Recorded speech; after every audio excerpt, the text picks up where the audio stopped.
Assalamualaikum warahmatullahi wabarakatuh. Welcome to my channel. Halo teman-teman semuanya. Semoga selalu dalam keadaan sehat dimanapun kalian berada. Amin. Nah, di video kali ini teman-teman, kita ingin menyampaikan sebuah tema terutama dalam dunia pendidikan ya, yaitu tentang Islam, globalization and education. Nah, Islam, globalisasi dan pendidikan. Nah, kita sering kali nih mendengar istilah globalisasi. Nah, globalisasi itu apa sih teman-teman? Mungkin teman-teman memiliki pendapat yang berbeda ya mengenai globalisasi itu sendiri. Nah, bagi kita, globalisasi itu sendiri adalah sebuah fenomena di mana yang terjadi dalam peradaban hidup manusia, dan kita pasti akan bertemu gitu, dan kita pun sekarang juga merasakan globalisasi itu sendiri gitu. Mungkin di situ tidak bisa menggambarkan ya secara konkret globalisasi itu, tapi kita bisa merasakannya teman-teman. Nah, mungkin teman-teman juga bisa merasakannya. Nah, sebenarnya bagaimana sih reaksi atau respon dari kaum muslim terhadap globalisasi itu sendiri? Nah, terutama dalam dunia pendidikan Islam ya teman-teman ya. Nah, tentunya ada banyak tantangan dan juga peluang bagi dunia pendidikan Islam yang berinteraksi dengan globalisasi itu sendiri. Nah, sebelum kita berbicara tentang tantangan dan peluang, nah nah, sebelum kita berbicara tentang tantangan dan peluang, nah, bagaimana sih reaksi dari kaum muslim? Nah, mungkin teman-teman beranggapan bahwasanya globalisasi itu hanya persepsi teman-teman itu berasal dari barat ya teman-teman ya.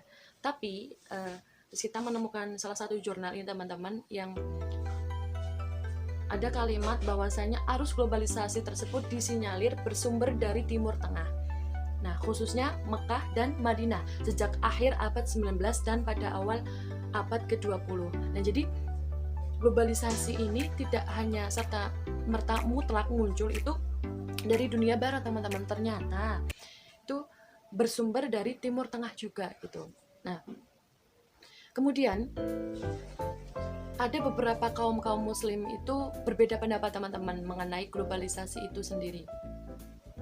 Kaum tradisionalis dan fundamentalis ya teman-teman itu beranggapan bahwasanya pendidikan Islam itu harus dipisahkan dari adanya globalisasi teman-teman. Jadi globalisasi dan pendidikan Islam itu tidak boleh dicampur gitu, ataupun berjalan beriringan gitu, harus dipisahkan. Ya, semisal pendidikan agama ya pendidikan agama tok gitu, tidak ada ilmu umum gitu teman-teman. Nah, kemudian ada kaum modernis teman-teman, yaitu ya berpendapat bahwa pendidikan umum ya, ilmu umum itu ya nggak apa-apa gitu dengan ilmu agama gitu. Jadi saling beriringan gitu teman-teman gitu. Kemudian ada juga ini dari salah satu jurnal teman-teman, bagaimana sikap masyarakat muslim terhadap globalisasi yang terjadi di Indonesia ini ya teman-teman. Nah, itu dibagi menjadi 3 teman-teman. Nah, itu yang pertama atau kaum yang pertama itu, nah di sini tidak dijelaskan ya teman-teman apakah itu termasuk kaum tradisionalis atau modernis atau yang lainnya. Nah, itu pertama itu adalah masyarakat yang anti atau melawan modernisasi. Nah, dan pada akhirnya anti kebarat-baratan gitu. Jadi kaum ini itu apa ya teman-teman? Ya anti dengan adanya modernisasi gitu, dan menganggap bahwa barat mungkin seperti contohnya gini ya teman-teman, menganggap bahwa ngapain sih kita belajar jauh-jauh ke luar negeri gitu, terutama di dunia barat itu.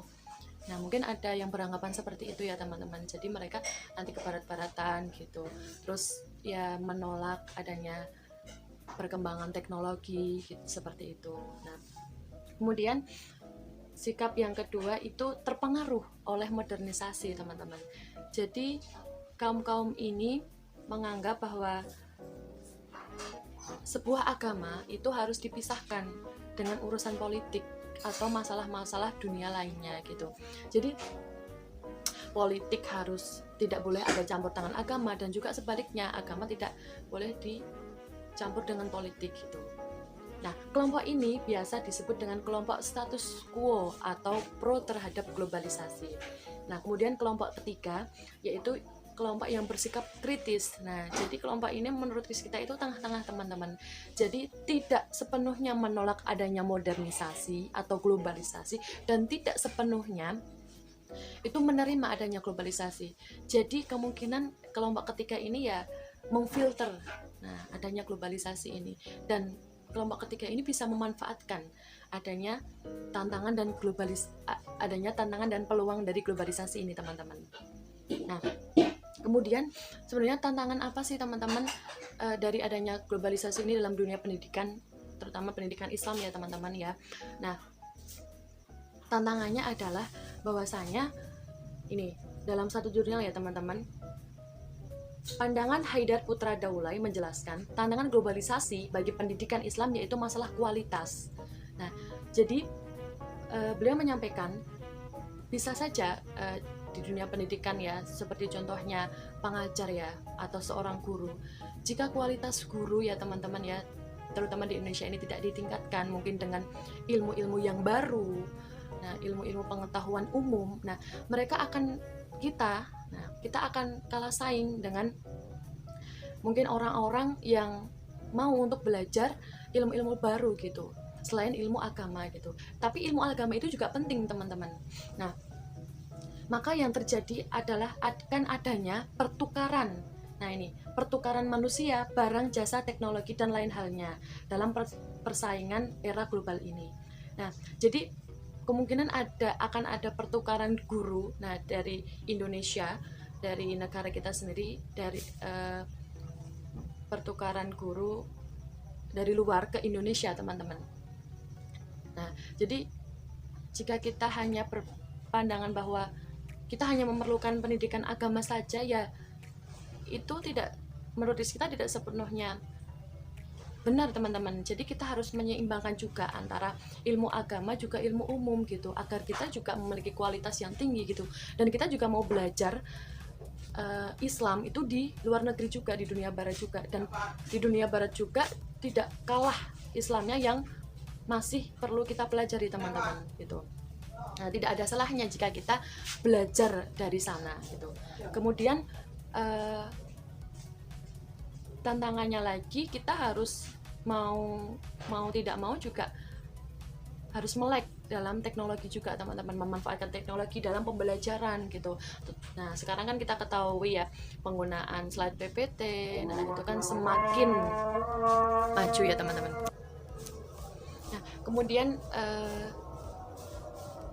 peluang ya teman-teman ya, globalisasi itu dalam pendidikan Islam di era globalisasi itu juga ada peluangnya, dan ini menurut Dr. Al-Khodri Azizi menyatakan pada prinsipnya globalisasi mengacu pada perkembangan yang cepat dalam teknologi, komunikasi, transformasi, dan informasi yang bisa membawa bagian dunia yang jauh menjadi mudah untuk dijangkau. Nah, dari perkembangan cepat di berbagai bidang inilah pendidikan Islam bisa berpeluang besar untuk menyebarkan ajaran Islam dengan cepat pula. Nah, saya setuju teman-teman, Rizita setuju dengan pendapat beliau ya mengenai peluang dari pendidikan Islam di era globalisasi seperti ini ya, terutama kita harus bisa memanfaatkan teknologi yang terus berkembang secara pesat, dan bahkan kita bisa menjangkau dunia yang luas ini dengan teknologi gitu. Jadi kita bisa menyebarkan Islam. Nah, itu bisa mungkin lewat konten-konten dakwah gitu, konten dakwah Islam gitu.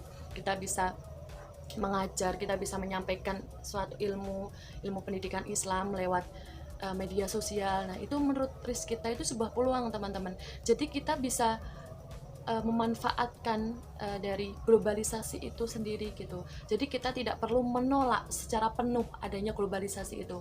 Kita hanya perlu memfilter dari pengaruh-pengaruh globalisasi itu yang tidak bermanfaat untuk kita sendiri gitu. Nah, mungkin itu teman-teman yang bisa Rizkita sampaikan dari beberapa penjelasan tadi. Rizkita juga ada beberapa referensi, jadi nanti akan disertakan di deskripsi. Silahkan teman-teman klik linknya, nah bisa jadi tambahan buat bacaan teman-teman. Begitu teman-teman, terima kasih sudah menonton video ini. Mohon maaf atas segala kesalahan. See you. Wassalamualaikum warahmatullahi wabarakatuh.